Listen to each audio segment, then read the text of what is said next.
इस वक्त की बड़ी खबर मैं आपको बताने जा रही हूं। अंतरिम राहत वाले 3 मुद्दों को लेकर जवाब दाखिल जो किया गया है उस पर सॉलिसिटर जनरल ने कहा है 3 मुद्दों पर ही सुनवाई हो। हालांकि आपको बता दें, याचिकाकर्ता के वकील की तरफ से कहा जा रहा है, कपिल सिब्बल कह रहे हैं कि विस्तृत सुनवाई होनी चाहिए।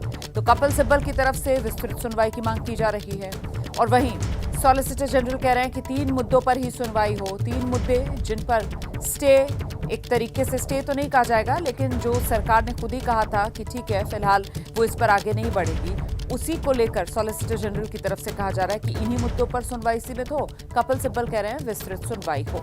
आदेश में मुद्दों को सीमित करने की बात नहीं लिखी है, ये भी सीजीआई की तरफ से कहा गया है। सीधे आपको लेकर चलेंगे, हम सीधे आपको लेकर चलते हैं। अंकित गुप्ता हमारे साथ मौजूद हैं, जरा जानते हैं अंकित गुप्ता से सुनवाई कैसे आगे बढ़ रही है।